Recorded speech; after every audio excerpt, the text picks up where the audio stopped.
this is a question from someone who had cancer, and the question is, what do I need to do not to get cancer again? Now that is a very, very complex question that has even more complex answers. But to simplify it, I have written very much about the subject in Cancer is Not a Disease, it's a survival mechanism, and that is basically my answer. You don't need to fight it or to desperately protect from getting cancer again.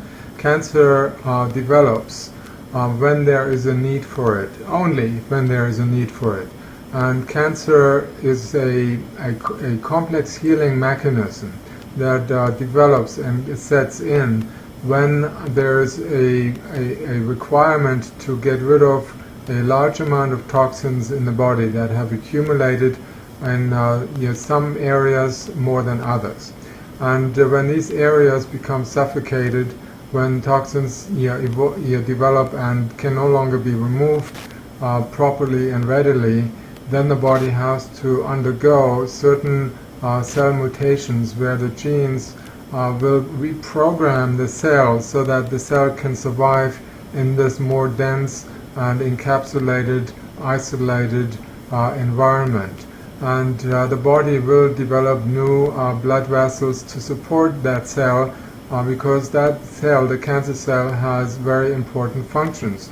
It is eventually capable of absorbing, and like a vacuum cleaner, absorbing toxins from the cellular environment or extracellular environment that then can be broken down with the help of certain microorganisms like viruses, bacteria and fungi, which are prevalent in every cancer cell. Each cancer cell accumulates these germs to a point where eventually these germs, there could be candida bacteria, could be TB bacteria, and other infectious germs that will massively infect the entire tumor that has evolved.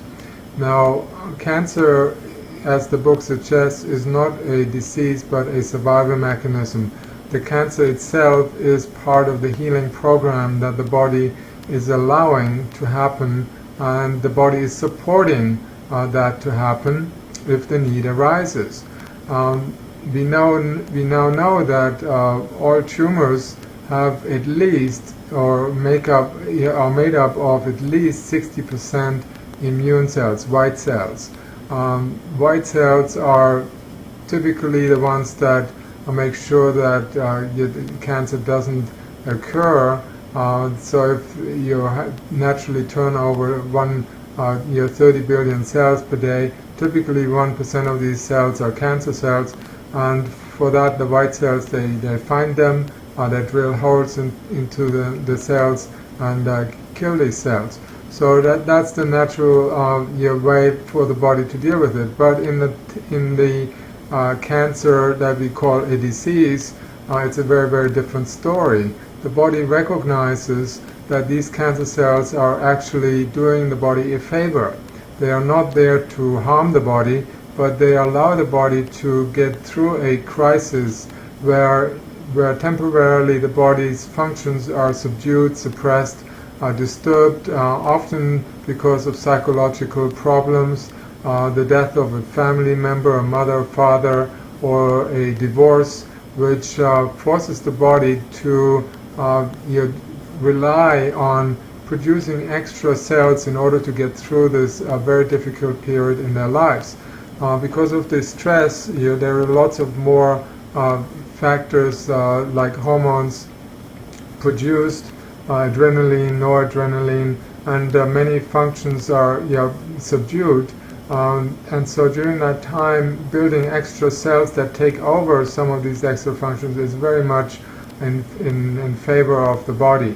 And so when the person goes through that stressful period in life, whether it's physical, diet-related, ionizing radiation from mammograms or CAT scans or X-rays, or exposure to carcinogens, toxins in the environment, mercury from fillings, accumulation of aluminum from vaccines and other poisons. So when the body is exposed to these harsh things that suppress functions in the body necessarily has to take recourse to survival mechanisms, and it will do that.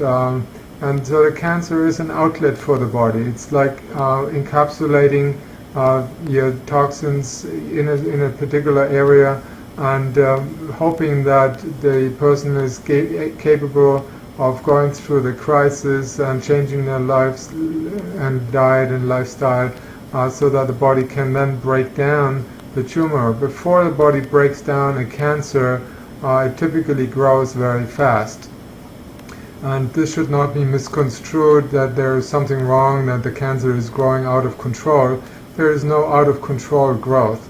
The cancer grows to the point that it needs to, and typically the extra growth is not necessarily that you produce more cancer cells, but that actually the number of microorganisms and fluid that is retained in the tumor increases to the point that now there are enough microorganisms, TB bacteria and Candida bacteria, that then can decompose the entire tumor.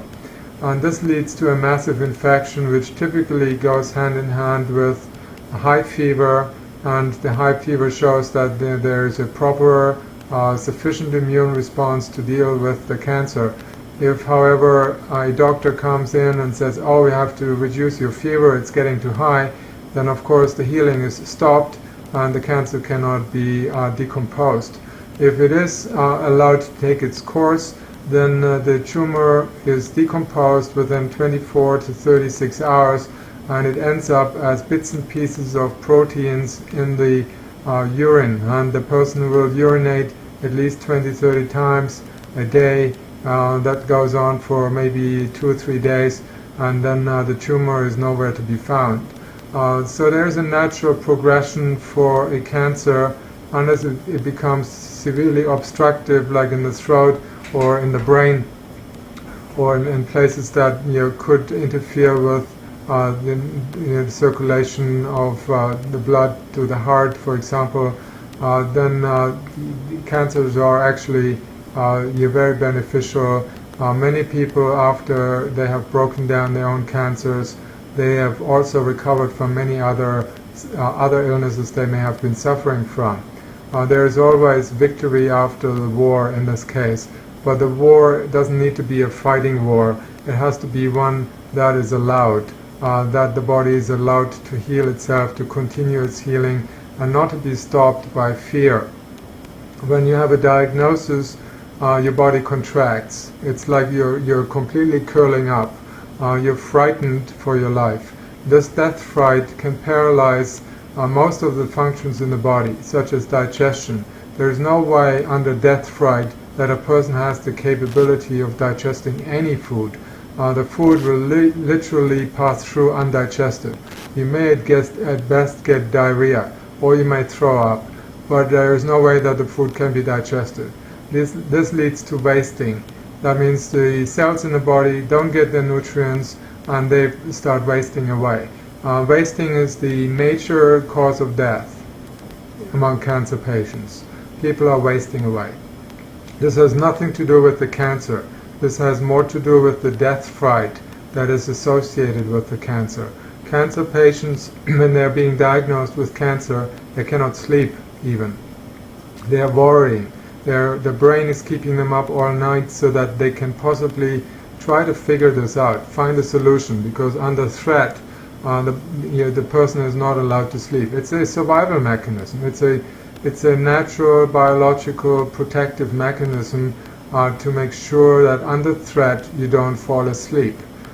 So when this happens, your interpretation is that the cancer is something bad that you have to fight, that you have to destroy. Then you are wasting away. You are damaging the body. You may eventually hold on to fluid because the body can no longer you transport fluid properly through the kidneys. So the kidneys shut down, and the body is holding on to fluid, and you gain weight. So you're wasting away while you're gaining weight. It's a paradox, but that's very, very common. That's what you find also when people take chemotherapy. Many of them, they start swelling up, become very rounded, just like when people take steroid hormones. So once again, there is no need to be frightened of cancer. People have stage 4 cancers, and they were given like 10 days to live, and they lived another 20 years.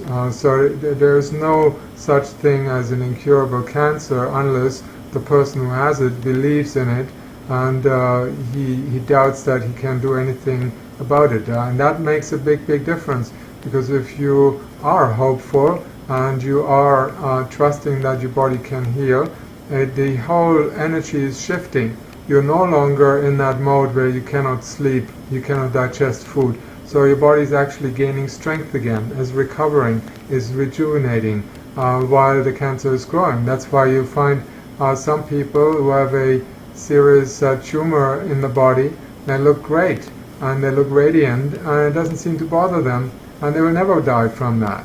Whereas someone who is diagnosed with the cancer, and this has happened many times, even though they were like given a couple of years to live, they died the next day following the diagnosis.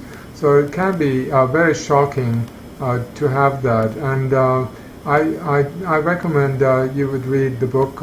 It's Cancer is Not a Disease, it's a Survival Mechanism, because it takes the fear away. It allows the person to find out what cancer really is, why it behaves in a certain way, and what it can do for us, not against us. So that's an important piece of information that I think every cancer patient should have. Cancer doesn't have to come back. It's not like you had it and it's miraculously pops up again because we didn't get it all. We cannot get rid of cancer altogether. We can have 5 billion cancer cells. That's the point when it can be recognized as a small tumor. But if you take chemotherapy, radiation, or you cut some out, you will never completely get rid of all of it. You may get it down to 1 billion, and then there's no sign of a tumor, maybe for 2, 3, 4, 5 years, and then boom, it's back. It has reached 5 billion again. It doesn't mean that the cancer was ever gone. It's just it was cut back, just like you cut back weeds, and then they don't seem to be there for a while. But then the weeds will start growing again. Why would they grow again? Why would the cancer reoccur?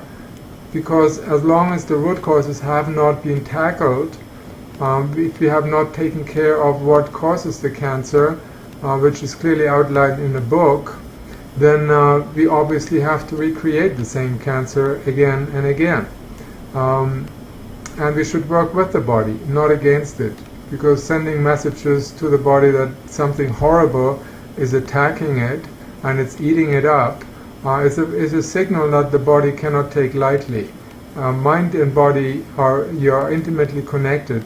When we have thoughts, feelings, emotions of feeling attacked, it's similar to the fight or flight response, where it shuts down all the major systems. The immune system immediately becomes suppressed during the moment of fight or flight. If we are constantly under threat, then our immune system is subdued all the time. And there's just not very much of a chance for the body to clear out toxins, to heal itself when the immune system is paralyzed. So the real healing is much more simple than it may sound. It's the simplest things: taking care of one's heart, emotional heart, loving oneself, caring for oneself, accepting one's weaknesses, faults, mistakes, which is very important in any kind of healing. That's more important than what you do against a cancer or for a cancer. It's more what you do for yourself, accepting, loving yourself, and that sends messages to the cells in the body that cancer may no longer be needed. Much better for a healthy life and a joyful life than constantly having to be on edge, thinking, oh my God, what if the cancer comes back again? Thank you, and hope you're having a wonderful, beautiful life.